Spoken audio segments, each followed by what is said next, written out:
Prateek, to truly understand the impact of these screen overuse, we need to understand the fundamental concept, neuroplasticity. And there are growing concerns that screen time diminishes the very quantity and quality of this parent and child interaction, which are very important for their language development.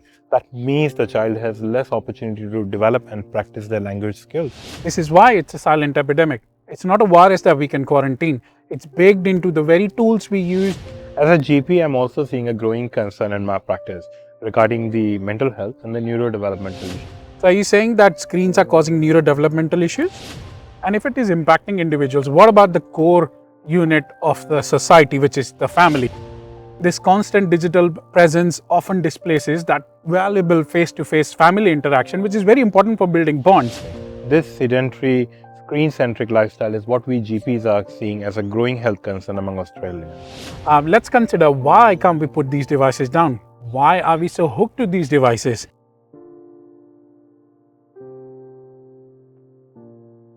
The Melbourne cricket ground, a place of raw emotion, of undeniable reality. You can touch the seat, hear the roll, feel the emotion. It's grounded. And that grounding is often what we miss in our increasingly digital life. Presence of a human, feel of a place, the real human interaction. Hi, I'm Dr. Priyank Gupta, your friendly neighborhood GP. And I'm Prateek Nayak, and this is PickleInsights Life Unlocked.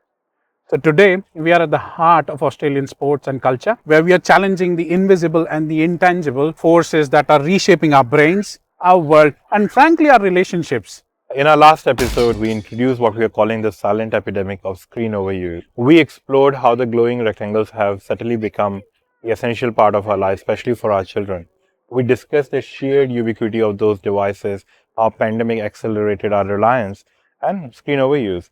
And we asked the most important question, are we headed towards the evolution or dystopia? We laid the groundwork for understanding the quiet crisis, but today we are diving much deeper. We are going to unpack the hard science and the intangible effects.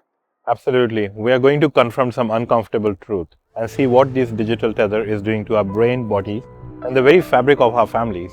Get ready for the unseen wounds, the brain, body, and the broken bonds. But before we get into it, please don't forget to like, share, and subscribe, and comment where you're watching this video from and what topics you would like us to cover in future. Absolutely. So last time we noticed that a lot of you are based in United States. This came as a real surprise to us. So let's see where this video takes us this time.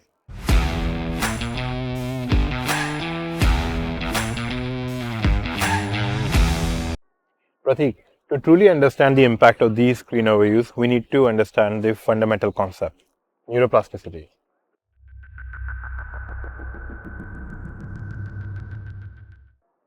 For the common person, and imagine your brain's child in those early years of life as a freshly paved road. It is incredibly malleable and adaptable.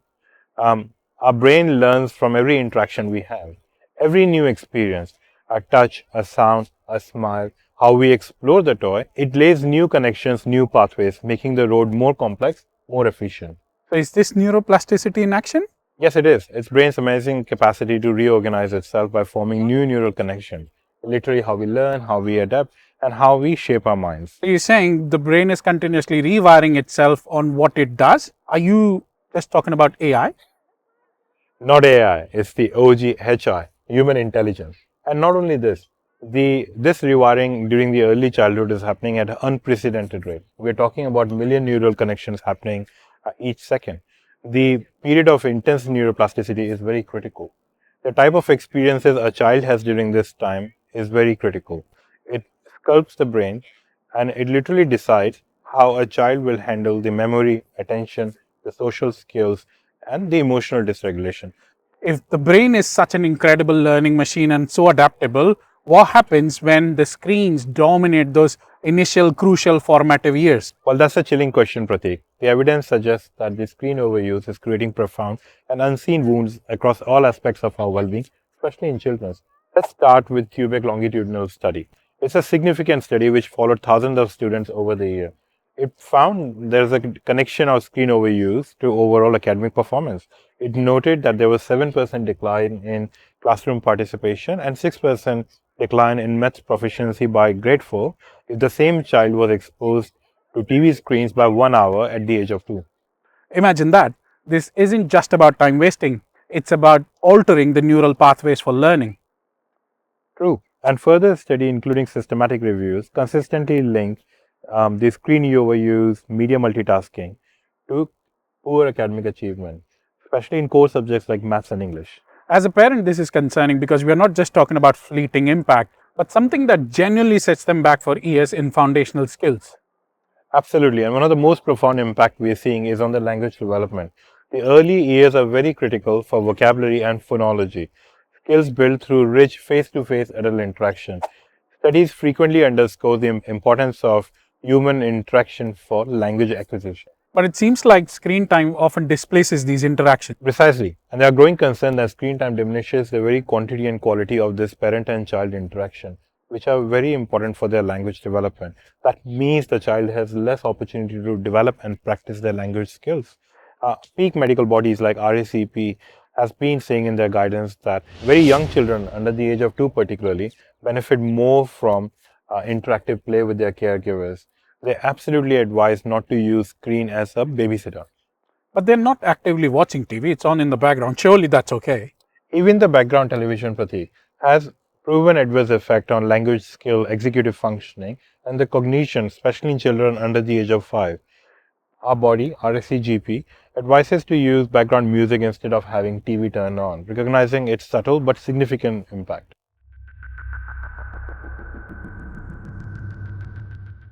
Beyond the brains, the physical impacts are equally alarming. This sedentary, screen centric lifestyle is what we GPs are seeing as a growing health concern among Australians. Australia's own 24-hour movement guidelines recommend no screen time for child under the age of 2 and not more than 1 hour those who are aged between 2 to 5. Yet the data suggests that many Australian children are exceeding those. Which directly contributes to problems like childhood obesity. Absolutely. A compelling study in Lancet found that children between age and 2 and 3 who were spending more than 3 hours a day on the screen grew up to be less physically active by the age of 5.5 years. And then there is sleep disruption. Blue light from screen, bedtime use, all affect the melatonin production, which leading to the delayed bedtimes and in turn affecting their mood, concentration and well-being. And let's not forget the growing concern on digital eye strain and forever near focus attention of child's eye. What will be the long-term impact? We're still to find out.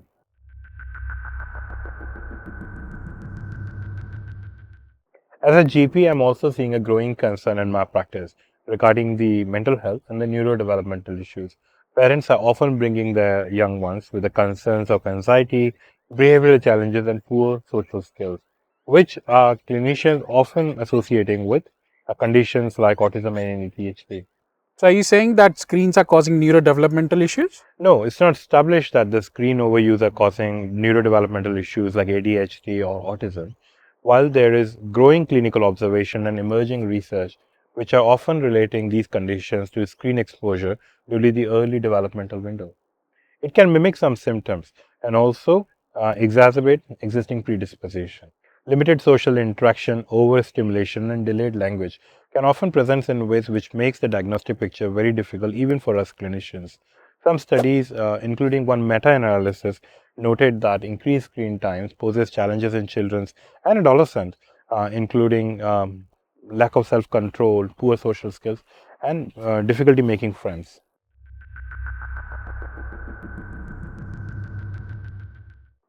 And if it is impacting individuals, what about the core unit of the society, which is the family? We often see families in restaurants dining together in silence, where everyone is glued to their screens. This constant digital presence often displaces that valuable face to face family interaction, which is very important for building bonds. Have you seen anything in your practice regarding this? It is disheartening, Prateek. Children and adolescents are actually losing on that valuable experiences or um, the opportunities which they have with their families and siblings even. And let's not forget the constant budget leak. There's constant pressure to buy new devices, subscription, in-app purchases in the name of educational or necessary. But there's no real return of investment assessment done on the genuine need of these things.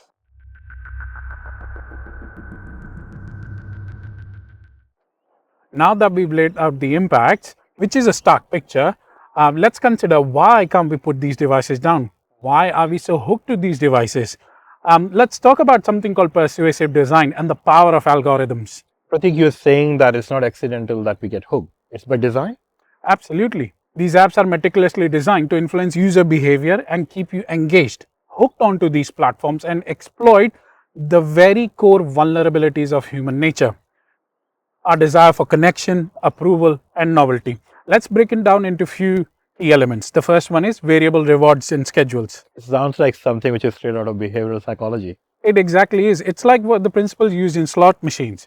You never know what you're going to see next. If a funny post, a boring post, or something from a friend, a life update from someone, the unpredictability makes your brain release the dopamine.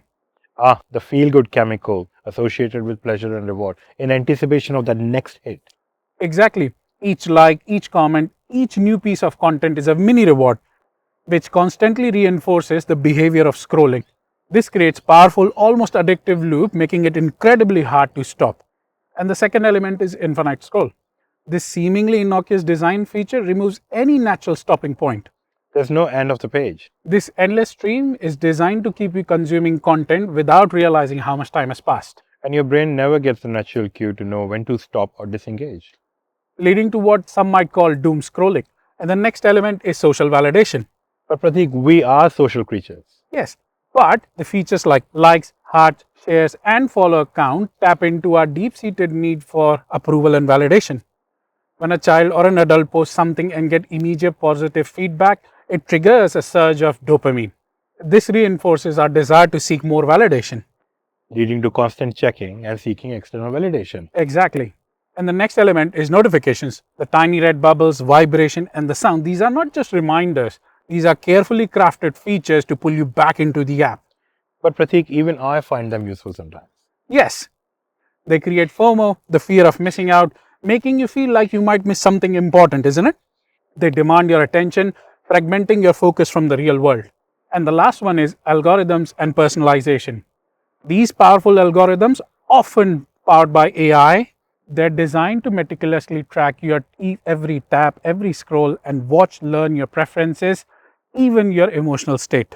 Then they feed you more of what they think will keep you engaged, hooked, creating a highly personalized rabbit hole of content. This means that our children are exposed to limited set of options and sometimes even inappropriate content, further cementing their engagement. So it's an environment actively working against the very developmental processes we described earlier. This meticulous and relentless push for engagement activity takes away the social interaction and the very cognitive skills needed for development. Precisely. This is why it's a silent epidemic. It's not a virus that we can quarantine. It's baked into the very tools we used, very apps we use day in and day out. And these persuasive design principles, they are global. The same monetization principles apply globally in any app you use or anywhere you go. But the societal guardrails or lack thereof varies widely.